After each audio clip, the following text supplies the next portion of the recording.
ونصلي ونسلم على سيدنا ونبينا ورسولنا محمد وعلى آله وأصحابه أجمعين. أما بعد فأعوذ بالله من الشيطان الرجيم. بسم الله الرحمن الرحيم. إذ أوى الفتية إلى الكهف فقالوا ربنا آتنا من لدنك رحمة وهيئ لنا من أمرنا رشدا. صدق الله العظيم وصدق رسوله النبي الكريم. إن الله وملائكته يصلون على النبي يا أيها الذين آمنوا صلوا عليه وسلموا تسليما.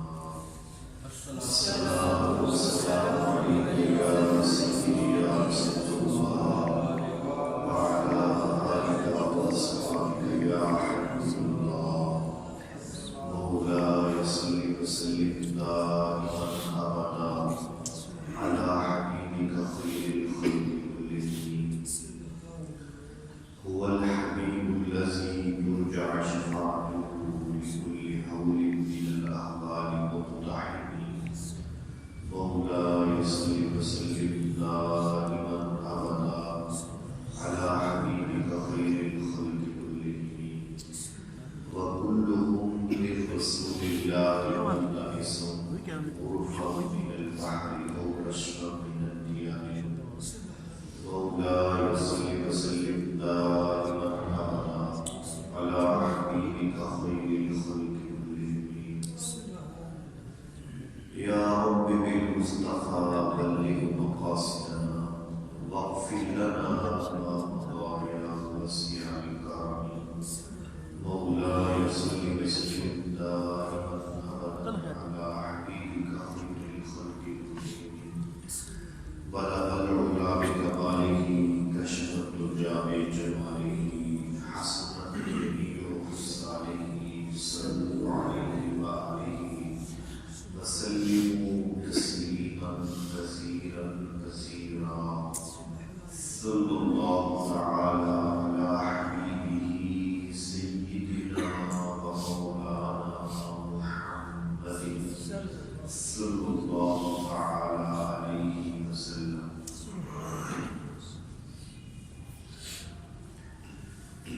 اللہ رب العزت کی حمد و ثنا اور رسول پاک علیہ الصلوۃ والسلام کی بارگاہ ناز میں ہدیہ درود و سلام عرض کرنے کے بعد رب العزت کی بارگاہ بے نیاز میں عاجزانہ انکسارانہ التجا و استدعا ہے کہ رب کے نام ہم سب کا دل بیٹھنا اپنی بارگاہ میں قبول فرمائے.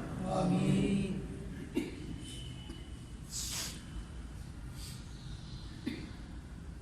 اس سے گزشتہ جمعہ پہلے ہم نے اصحاب الرقیم کا ذکر کر کے برکت حاصل کی. تو آج ہم اصحاب کہف کے حوالے سے ذکر کر کے برکت حاصل کرتے ہیں. جیسے میں نے آپ حضرات سے وعدہ کیا تھا کہ ہم اس بات کا ذکر کریں گے کہ یہ اصحاب کہف کون تھے اور ان کو کیا مجبوری ہوئی کہ ایک غار میں جا کر چھپے.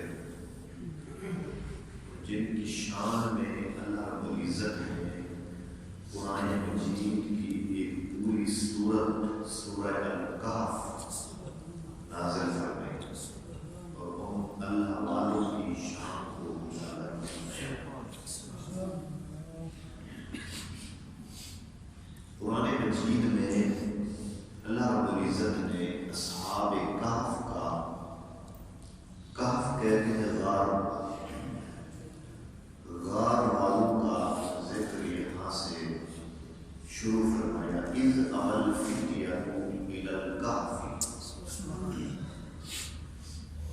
کہ محبوب آپ یاد فرمائیں اس وقت کو جس وقت چند نوجوانوں نے غار میں پناہ لی. اذ اول فتیہ الی الکہف، کہ جب چند نوجوانوں نے غار میں پناہ لی. فقالوا، بس وہ بولے، دعا کی، ربنا، اے ہمارے رب، آتنا من لدنک رحمہ، اپنی خاص بارگاہ سے ہمیں رحمت عطا فرما، وہیئ لنا من امرنا رشدا، اور ہمارے معاملات میں درستی پیدا ہو. قاضی ثناء اللہ پانی پتی علیہ الرحمہ نے تفسیر مزنی کے اندر امام بغوی کے حوالے سے اصحاب کہف کے حوالے سے یوں کچھ تحریر فرمایا ہے کہ وہ چند نوجوان غار میں چھپنے کے لیے کیوں مجبور ہوئے. تو فرماتے ہیں حضرت سیدنا عیسیٰ علیہ السلام کے دین میں کچھ بگاڑ پیدا ہو گیا. دین عیسوی، کچھ لوگوں کی دینی حالت بہت بگڑ گئی اور بت پرستی تک نوبت جا پہنچی. لوگ بت پرستی کرتے، شرک کرتے اور بتوں کے اوپر چڑھاوے چڑھاتے اور ان کے نام کی لوگ قربانیاں کرتے. تو عوام الناس میں دینی بگاڑ پیدا ہوا، دینی حالت بگڑ گئی، اور ستم بارے ستم یہ کہ بادشاہ بھی بے دین اور سرکش اور مغرور ہو گئے. وہ بھی دین کے مخالف، مشرک اور بت پرستی کے راستے پر بھی بادشاہ چل گئے. تو آپ کو پتہ ہے عوام تو پھر عوام ہے، جب آفس کا افسر بگڑ جاتا ہے تو ماتحت لوگ بھی بگڑ جاتے ہیں. تو بادشاہ بے دینی، بے رحمانی کا شکار ہو گیا. ایسے ماحول میں کچھ لوگ اس وقت بھی صحیح دین عیسوی پر قائم ہیں. اس غیر گزرے دور میں بھی کچھ لوگ صحیح دین عیسوی پر قائم تھے. وہ اللہ کے سوا کسی کی عبادت نہیں کرتے. وہ صحیح تشخص دین عیسیٰ علیہ السلام کا ان کے سامنے موجود تھا، لیکن اکثریت کی حالت بگڑ گئی تھی. تو اس دور میں ایک دقیانوس نام کا بادشاہ، جس کی حکومت بلاد روم پر تھی. دقیانوس نام کا بادشاہ تھا، روم پر اس کی حکومت تھی. اور یہ دقیانوس نام کا بادشاہ بت پرست تھا، مشرک تھا، بتوں پر چڑھاوے چڑھاتا اور ان کے نام کی قربانیاں کرتا. اور اس دور میں اسے جو صحیح دین عیسوی پر قائم شخص ملتا، اسے یہ بت پرستی کی دعوت دیتا، بتوں پر چڑھاوے چڑھانے کی ترغیب دیتا، قربانیاں کرنے کی رغبت دلاتا. اگر کوئی اس کا کہنا مان لیتا تو اسے یہ نوازتا رہتا، اگر کوئی اس کی بات سے انکار کرتا تو اسے یہ فوراً قتل کرا دیتا. اس کا بہت بڑا یہ جرم کہ صحیح سالم دین عیسوی پر قائم لوگوں کو قتل کرا دیتا. اور یہ بلاد روم کے مختلف بستیوں میں، علاقوں میں یہ دورہ کرتا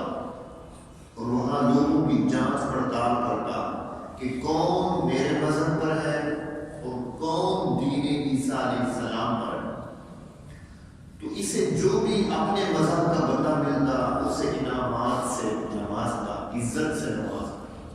اور جو صحیح دین عیسیٰ پر قائم شخص ملتا اسے قتل کراتا اور اس کے جسم کے ٹکڑے کرا کر شہر پناہ کی دیواروں کے ساتھ لیپ دیتا اور اس کی تھوپڑیاں شہر کے دروازے پر لٹکا دیتا تاکہ لوگ اس سے عبرت حاصل کریں کہ بادشاہ کے دین کی مخالفت کون کرتا ہے.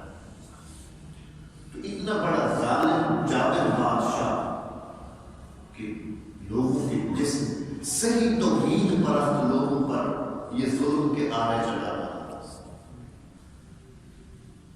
تو اس طرح اس نے دورہ کیا شہر افسوس بلاد روم کی ایک بستی کا نام تھا اور وہاں سارے امراء لوگ رہتے تھے, امیر ترین صاحب ثروت لوگ رہتے تھے. تو جب یہ ظالم وہاں پر پہنچا تو جو اہل ایمان لوگ تھے وہ خاصے مضطرب ہو گئے, پریشان ہو گئے کہ یہ خون خوار درندہ یہاں پہنچا ہے تو صاف ظاہر ہمیں زندہ نہیں چھوڑے گا. تو جس کو جدھر کی طرف راستہ ملا اہل ایمان اپنے ایمان کو بچا کر وہاں سے اس نے ہجرت کی, اپنے وطن کو چھوڑا, لوگ نکل گئے. تو اس شہر افسوس کی بستی میں امراء کے کچھ چند نوجوان بچے تھے, چند نوجوان لڑکے سے خوبصورت اور امراء کے بچے زرق برق لباس پہنتے تھے اور دین عیسیٰ میں وہ زیورات پہننا بھی حرام نہیں تھا. سونے کے کنگن پہنتے تھے, سونے کی چینیں گلے پر لٹکاتے تھے, لیکن یہ چند نوجوان صحیح دین عیسیٰ پر قائم تھے, نماز روزے کے پابند تھے اور سارے شعائر دین عیسیٰ پر قائم تھے اور راتوں اٹھ کر اپنے رب کے حضور رو کر دعائیں کرتے تھے, جن کی تعداد ایک روایت کے مطابق 8 اور دوسری روایت کے مطابق 7. یہ 7 نوجوان تھے اس شہر افسوس بستی کے. جب انہوں نے سنا کہ دقیانوس یہاں آ پہنچا ہے تو قرآن مجید میں اللہ رب العزت نے ان کی اس حالت کا بیان فرمایا کہ وہ اپنے اس عبادت گاہ میں جا گزرے. فقالوا ربنا رب السماوات والارض, انہوں نے عرض کی اے ہمارے رب السماوات والارض, اے زمین و آسمان کے رب, لن ندعو من دونه الہ, ہم حقیقی الہ کو چھوڑ کر ہرگز کسی کی عبادت نہیں کریں. لقد قلنا اذا شططا, اگر ہم ایسا کر گزرے کہ اللہ کے سوا کسی اور کی عبادت کریں تو یہ حق سے بہت بڑا تجاوز ہو. یہ مسجد میں گرے ہوئے سجدے میں پڑے ہوئے نوجوانوں کی جبینیں حال سے رو رہے تھے اور اپنے رب سے اس فتنے سے بچنے کی دعا کر رہے ہیں, آزمائش میں ثابت کرنے کی دعائیں مانگ رہے ہیں. وَحَجِّ لَنَا مِنْ أَمْرِنَا رَشَدًا, یہ ان کی دعا ہے. مِنْ لَدُنْكَ رَحْمَةً, اے ہمارے رب اپنی خاص رحمت نازل کرنا. یہ یوں سمجھو کہ حضرت سیدنا عیسیٰ علیہ السلام کی امت میں یہ لوگ ولایت کے درجے پر تھے. نوجوان کم عمر تھے, دعا مانگ رہے تھے. اتنے میں بادشاہ کے وزیر, مشیر, کرندے ایسے لوگوں کی تلاش میں جو نکلے ہوئے تھے کہ جو صحیح دین عیسیٰ پر قائم ہے ان کو گرفتار کر کے تو مسجد میں پہنچے. تو یہ 8 یا 7 نوجوان جن کو اصحاب کہف کہا جاتا ہے, یہ مسجد میں زاروں قطار اپنے رب کو رو رہے تھے, دعائیں کر رہے تھے, عاجزی اور تواضع کر رہے تھے کہ مالک اس فتنے کو دور فرما, ہماری ایمان کی سلامتی میں نصیب فرما. اور رحمت کا لفظ عام ہے, دین کی خوشحالی اور دستی سے جڑی، اس طرح کی ساری دعائیں مانگ رہے ہیں۔ اتنے میں بادشاہ کا دقیانوس کا قافلہ آن پہنچا اور ان چند نوجوانوں کو جکڑا، ان کے کپڑے پھٹ گئے اور بازو سے ہاتھوں سے خون بہنے لگا۔ ان کو گرفتار کر کے دقیانوس کے سامنے لے گئے۔ وزیر مشیر جو بھوکے لوگ ہوتے ہیں ان نے وزیر کو اکسایا کہ غریب تیرے ہاتھ چڑھ جاتے ہیں تو ان کے ٹکڑے اڑا دیتا ہے، یہ امراء کے بیٹے ہیں اور تیری طرح مذاق بھی کرتے ہیں، تیرے ساتھ استہزاء کرتے ہیں، تیرے دین کی مخالفت کرتے ہیں۔ دقیانوس کو بھڑکایا ان کے خلاف۔ اس نے پوچھا کہ بچوں تم ہمارے دین کی اتباع کیوں نہیں کرتے؟ تمہارے بڑے ہمارے دین کی اتباع کرتے ہیں، بتوں کو مانتے ہیں، چڑھاوے چڑھاتے ہیں، قربانیاں کرتے ہیں، ان کے سامنے سجدہ ریز ہوتے ہیں، تم اس طرح ان کے رنگ ڈھنگ میں کیوں نہیں ڈھلتے؟ بادشاہ نے پوچھا تو ان اصحاب کہف میں جو 7 یا 8 نوجوان لڑکے تھے، ان میں سے ایک کا نام تھا مکسیمینا، جو ان سب سے بڑا بھی تھا اور خوش تدبیر بھی تھا۔ وہ ان 7-8 نوجوانوں سے آگے بڑھ کر اذ قاموا، جب وہ بادشاہ کے سامنے کھڑے تھے، اس نے کہا بادشاہ دقیانوس سن، تو ہماری گردنیں اڑا دے، ہمارے جسم کے ٹکڑے ٹکڑے کر دے، لیکن سن، میرا رب اور میرے ساتھیوں کا رب وہ ہے جس کی عظمت سے زمین بھی پر ہے، آسمان بھی پر ہے۔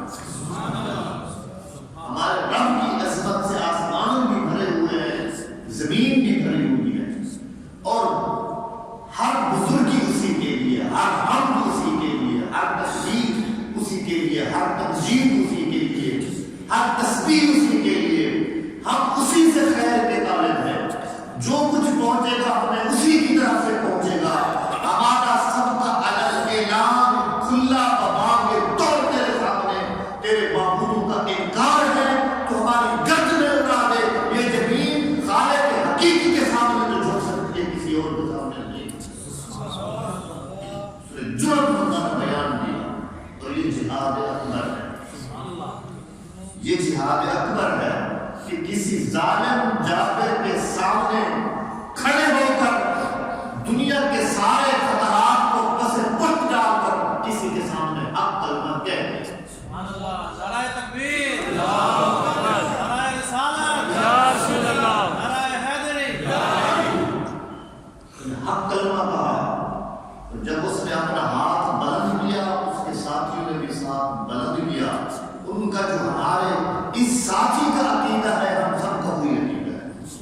ہمارا رب بھی وہی ہے جس کی عظمت زمین و آسمان کو ہے۔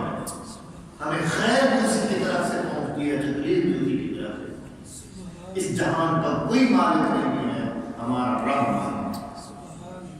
جب اس نے اعلان کیا تو پھر آپ کو معلوم ہے، آپ بھی بچے نہیں ہیں، بادشاہوں کے کیا مزاج ہوتے ہیں کہ ان کے مزاج کے خلاف کھانا بھی بن جائے یا کھانے کے اندر نمک بھی زیادہ ڈال جائے تو پتہ نہیں کیا کر لیتے ہیں۔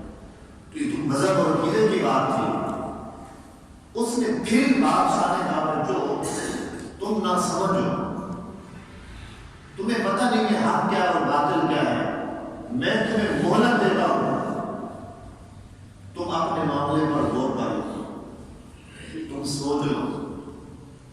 اگر تم نے میرے مذہب کو اپنا لیا تو جو کندن اور سونے کے زیورات اور کپڑے زرد پر لباس تم نے پہنا ہوا ہے، اس سے قیمتی زرد پر لباس پہنا ہوگا، اس سے قیمتی جواہر سے جڑے ہوئے کندن پہنا ہوگا۔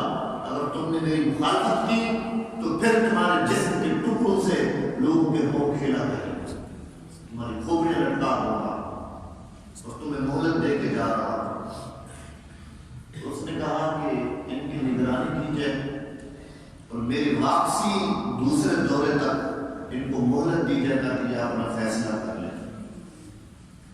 تو یہ چند نوجوان جو دین عیسیٰ پر، صحیح دین پر قائم تھے، توحید پر تھے، رسالت پرست تھے، نماز روزے کے پابند تھے، ان کا مقام دیکھیں کہ اللہ رب العزت نے ان کی شان میں قرآن مجید میں پوری صورت اتاری۔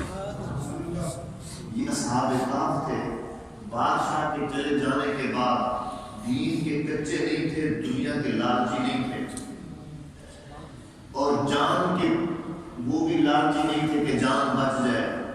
وہ یہ چاہتے تھے کہ ہمارے مال متاع اولاد کیا، ہمارے ماں باپ کیا، ہمارے جسم کا ذرہ ذرہ بھی دین عیسیٰ پر قربانی دینے کے لیے قربان۔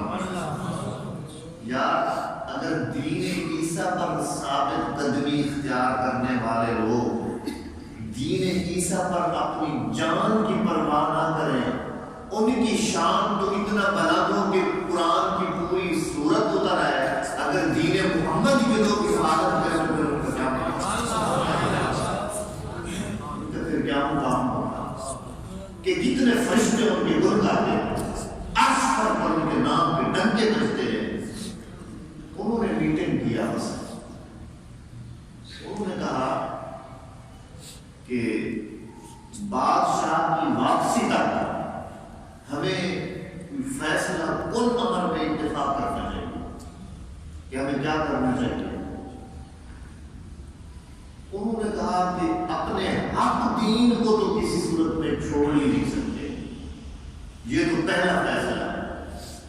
تو ان میں جو بڑا تھا ایک سلمینہ، اس نے کہا پھر ایسا ہے کہ تم میں سے ہر شخص اپنے گھر چلا جائے اور اپنے گھر سے کچھ نہ کچھ رقم لے گیا۔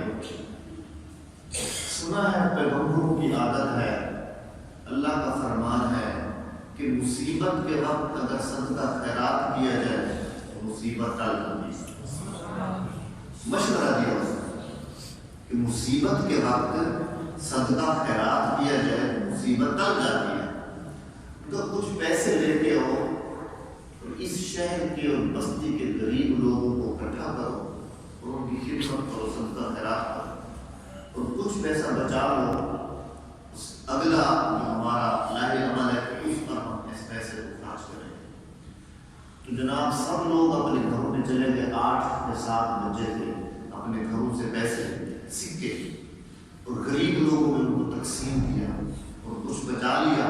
تو مشورے سے یہ بات طے ہوئی کہ شہر کے قریب جو کوہ بے جلوس ہے، پہاڑ، اس کے اندر جو غار ہے، اس غار میں جا کر بادشاہ کی واپسی تک اپنے اہل و عیال سے ہٹ کر، کاروبار سے ہٹ کر اس غار میں جا کر عبادت کرتے تھے۔ جب وہ آ جائے گا ہم اپنے آپ کو اس کے سامنے پیش کر دیں تاکہ اس کی مرضی ہماری جانوں کے ساتھ کھیلے، ہماری کھوپڑیوں کے ساتھ کھیلے، لیکن کسی صورت میں ہم دین عیسیٰ کو نہیں چھوڑتے۔ یہ فیصلہ ان کا طے ہوا۔ تو انہوں نے پیسے لیے، غریبوں میں تقسیم کیے، پھر وہاں سے وہ نکلے، پہاڑ کی طرف جا رہے۔ اس پہاڑ کے اندر غار تھی جس کو کہف قرآن مجید میں کہا ہے، اصحاب الکہف، غار والے۔ تو اس غار کی طرف جا رہے تھے۔ حضرت سیدنا عبداللہ بن عباس فرماتے ہیں یہ عصر کے بعد کا وقت تھا، عصر کے بعد کا وقت تھا۔ تو یہ غار کی طرف چھپتے چھپاتے جا رہے تھے۔ یہ تقیہ موسی بادشاہوں کے ہم فکر لوگوں سے اپنے آپ کو بچا کر جا رہے تھے۔ تو بادشاہ نے جب انہوں نے جواب دیا تھا کہ ہمارا رب صرف وہی ہے، اس نے کہا تھا کہ ان کے ضرب پر لباس بھی اتار لو، ان کے اندر بھی اتار لو، سونے کے زیورات بھی اتار لو ان کے۔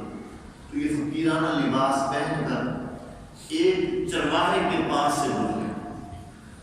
چرواہا بکریاں چروانے والا وہ اپنے باڑے میں بیٹھا ہوا تھا، بکریاں بیٹھی ہوئی، اور چرواہے کے ساتھ ایک کتا بھی ہوتا ہے جو بکریوں کے ریوڑ میں پھرتا ہے۔ تو اس چرواہے کے پاس سے گزرے تقیہ موس سے بچنے کے لیے، بلکہ بچنے کے لیے کیا، ایک وقت گزارنے کے لیے کہ اپنے روٹے ہوئے رب کو منا لیں، عبادت کر لیں، تسبیح و تمجید کر لیں، ذکر و فکر کر لیں۔ جتنے دن زندگی کے بچ گئے ہیں تنہا اس غار میں جا کر اپنے رب کی عبادت کریں۔ اگر ہمارے رب کو منظور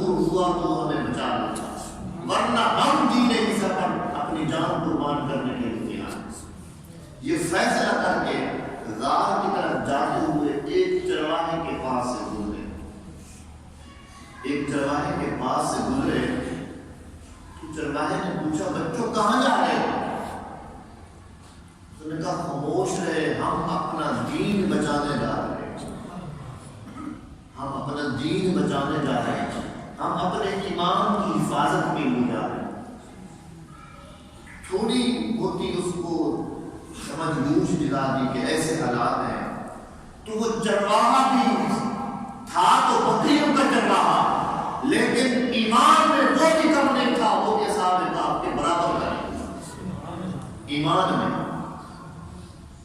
اس نے کہا یار مجھے بھی ساتھ لے چلو، میں بھی تمہارے ساتھ ہوں، جب تمہارے دین کو خطرہ ہے، ایمان کو خطرہ ہے، تو مجھے بھی خطرہ ہے۔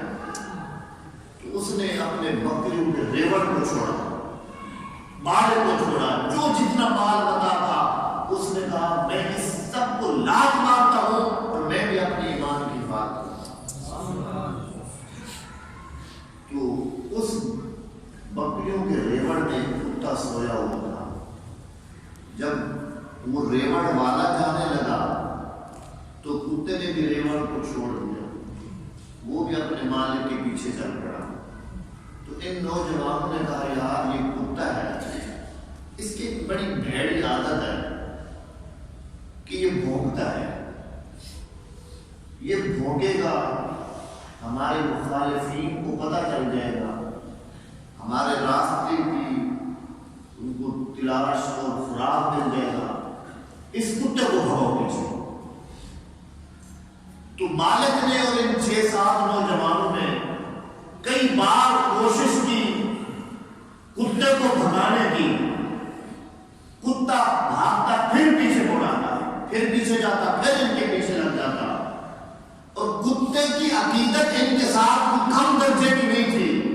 جب بار بار بھگایا تو کتے نے اللہ رب العزت کی بارگاہ میں عرض کر دی باری تعالیٰ ان کو ان کے دل میں تو ہی بات ڈال دے کہ میں بھونکتا ضرور ہوں اور بھونکتا ضرور تھا جب اولیاء سے بہتا دور تھا،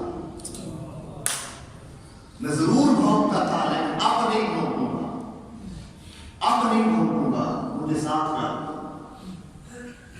تو کتا بھی ساتھ چل پڑا اور یہ اس کوہ بے جلوس کی غار میں جا پہنچے۔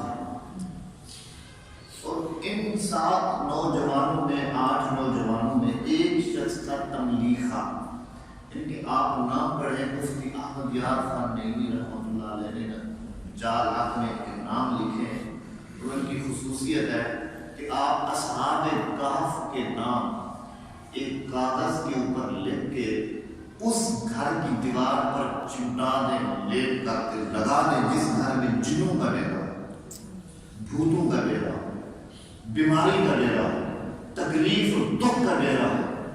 تو علماء فرماتے اصحاب کہف کے صرف نام لکھ کر دیوار کے ساتھ چمٹا دے، وہاں پر شفا اور رحمت کی بارش برسنا شروع ہو۔ یا یہ مکسلمینا، یہ تملیخہ، یہ فلان اصحاب کہف کے نام زبان پر بھی نہیں چڑھتے، ان کے نام میں اتنی برکت ہے کہ دیوار پر لکھ کے لگا تو سارے بھوت دور ہو جائے۔ تو غوث اعظم کے نام میں کوئی برکت نہیں ہے، خواجہ اجمیر کے نام میں کوئی برکت نہیں ہے، داتا حجویر کے نام میں کوئی برکت نہیں ہے۔ تو اس وجہ سے ہمارا بھی یہ عقیدہ ہے کہ اگر اصحاب کہف کے نام سے لکھنے سے گھر میں رحمت اور شفا کی بارش شروع ہو جاتی ہے تو ہمارا یہ عقیدہ ہونا چاہیے دیواروں پر غوث اعظم کا نام، داتا حجویر کا نام، خواجہ اجمیر کا نام، بہاول حق کا نام لکھ دیا جائے تو وہاں بھی جنوں کا ڈیرا نہیں ہو سکتا۔ ان کے نام میں یہ برکت ہے۔ اگر عیسیٰ علیہ السلام کے دین کے پہلے کاروں کا نام کی یہ برکت ہے تو پھر محمد کے دین کے پہلے کاروں کا نام سے کیا غور کرنا چاہیے اس بات۔ غار میں پہنچے، بس اپنے زندگی کے دن شمار کر رہے ہیں، کب وہ آپ واپس آتا ہے اور کب ہم اپنے آپ کو اس کے سامنے جا کر پیش کرتے ہیں اور کب ہم حضرت سیدنا عیسیٰ علیہ السلام کے سامنے سرخرو اور کامیاب۔ رات اپنے اس دین کے مطابق ایک دوسرے کو وعظ و نصیحت کرتے، تبلیغ کرتے، وقت گزارتے، اور سارا پیسہ جو جمع کیا ہوا تھا وہ ان کے اندر ایک شخص تھا تملیخا، وہ بھی بڑا خوش تدبیر آدمی تھا، سمجھدار آدمی تھا، ہوشیار آدمی تھا۔ سارے پیسے اس کے پاس جمع کرا دیے کہ تو اپنے پاس رکھ، اور اپنے طریقے سے بیٹھ سے کھانا لایا کر کھانا کو کھلایا کر۔ تو وہ تملیخا جب بھوک لگتی فقیروں کا، بھیک مانگنے والوں کا لباس پہنتا اور اپنے بال بکھیر دیتا، بھیک مانگنے والوں جیسا وہ بھیس بناتا، اور باہر جا کر وہ کھانا بھی خریدتا اور لوگوں کے اس چکر چلاکی اور منصوبے سے بھی آگاہی حاصل کرتا اور ان کو آ کر بتاتا کہ اب کیا ہو رہا ہے۔ تو وہ ایک عرصہ دراز تک غار میں اور وہ کھانا خرید کر لاتا، اور ان کا سوائے اللہ کے ذکر کے اور کوئی کام ہی نہیں۔ اور جو ان کے ساتھ کتا گیا تھا، وہ چرواہے کا کتا، وہ بھی غار کے دہانے پر دونوں پاؤں پھیلا کر بیٹھا، اور کتے کی ادا اللہ رب العزت کو اتنا پسند آئی کہ 7 مرتبہ ذکر اس قرآن نے کتے کا کیا، کتے کا ذکر کیا، فرمایا وَقَلْبُهُ، ان کا کتا، اصحاب کہف کا کتا، وَقَلْبُهُ باسط ذراعیہ بالوسیل، کہ اپنے دونوں ہاتھ اس غار کے دہانے پر پھیلا کر سویا ہوا۔ علماء فرماتے ہیں یار کوئی بھی ہو، وہ اپنے دوستوں میں، برادری میں، یا اپنے ہم مجلس لوگوں میں کبھی یہ نہیں کہتا کہ میرا کتا یوں بیٹھتا ہے، کبھی نہیں کہتا۔ آپ کے دوستوں میں کافی لوگوں نے کتے گھر میں رکھے ہوئے ہیں، کبھی بھی آ کر کہتا ہے مجلس میں کہ یار میرا کتا یوں بیٹھتا ہے، یوں سوتا ہے، یوں جاگتا ہے، یوں بیٹھتا ہے، یوں کھاتا ہے۔ کتے کے بیٹھنے اٹھنے کے انداز کوئی نہیں بیان کرتا، نہ ہی قابل ذکر چیز ہے کہ کتے کے بیٹھنے کے انداز بیان کیے جائیں، لیکن ایک کتے کو نسبت ہو گئی ہے اولیاء کے در سے، اس غار کے دہانے سے اللہ رب العزت کو بھی زبان قدرت پکار اٹھتی ہے کہ میرے جاروں کے در پر بیٹھنے والا کتا کیسے بیٹھتا ہے۔ وَقَلْبُهُ بَاسِطٌ ذِرَاعَيْهِ بِالْوَسِيلِ، کہ وہ اپنے دونوں ہاتھ پھیلا کر بیٹھا ہے۔ اور پھر ہوا کیا، جب دقیانوس واپس آیا، شہر میں کھلبلی مچ گئی، جو لوگ صحیح دین عیسیٰ پر قائم تھے ان کے ٹکڑے دیواروں پر لٹکنے لگے، اور ان کو کھوپڑیوں کے ساتھ لوگ کھیلنے لگے۔ جب یہ کھانا لینے گیا تملیخا تو سارا حشر لے کر آیا، اس نے آ کر خبر دی کہ وہ ظالم، وہ خون کا پیاسا، وہ مخالف توحید بد باطل، وہ بادشاہ آن پہنچا ہے، وہ بد باطل آن پہنچا ہے، کھانا بھی خرید کے لایا اور یہ بری خبر بھی لایا کہ آج ہماری زندگی کی آخری شام ہے، اور ہماری تلاش میں اس علاقے کے بڑے بڑے لوگ ہماری تلاش میں جھومنے لگے ہوئے ہیں کہ وہ کہتے ہیں ان نوجوانوں کی وجہ مجھے بڑی فکر ہے جن نے میرے سامنے یہ جواب دیا تھا، پہلے ان کو تلاش کرتے لو۔ تو یہ تملیخا سارا اپنے بارے میں وہ منصوبہ سن گیا ہے کہ بڑے بڑے لوگ بڑے بڑے ہیلے بہانوں کے ساتھ ہماری پوچھ گچھ میں لگے ہوئے ہیں۔ تو قدرت کا کرنا ایسا ہوا کہ اللہ رب العزت نے، حالانکہ وہ بڑا پہاڑ اور وہ غار شہر کے قریب تھا، عام روٹین میں لوگ آتے جاتے تھے ادھر، عام روٹین میں، لیکن جس غار میں اللہ کے ماننے والے اور حضرت عیسیٰ علیہ السلام کے صحیح امتی اس غار میں اپنے ایمان کی حفاظت کر رہے تھے، اللہ رب العزت نے ان سب لوگوں کے ذہن سے اس غار کا راستہ ہی مسخ کر دیا۔ آپ اس روڈ سے روزانہ گزرتے ہیں، کسی کے ذہن سے مسخ ہو سکتی ہے، آپ کہتے ہیں یہاں پر یہ دکان ہے، یہاں پر یہ دکان ہے، وہ دین وہ ذہن میں راسخ ہو چکی ہے بات، وہ غار لوگوں کے ذہن میں راسخ ہو چکی تھی، لیکن چونکہ اللہ نے اپنے محبوب بندوں کو بچانا تھا، وہ غار کا دروازہ ہی نظر نہیں آتا، وہ بندہ آتا جاتا ہوا نظر نہیں آتا، کھانا خرید کے جا رہا ہے وہ بھی نظر نہیں آتا۔ اس نے آ کر وہاں پر کھانا دیا اور خبر دی، سب لوگ آپس میں ایک دوسرے کو الوداع کرنے لگے کہ آج ہماری آخری شام ہے۔ تبلیغہ نے کہا یار کھانا تو کھا لو، اور سارے فکر سارے مسائل کو پس پشت ڈالو، فتوکلوا علی اللہ، بس اللہ پر بھروسہ کرو، اللہ پر بھروسہ کرو۔ جب اس نے کہا کہ اللہ پر بھروسہ کرو، کسی پہاڑ کی غار دیوار پر بھروسہ نہ کرو، کسی کی غمخاری پر بھروسہ نہ کرو، اللہ پر بھروسہ کرو، کھانا کھاؤ۔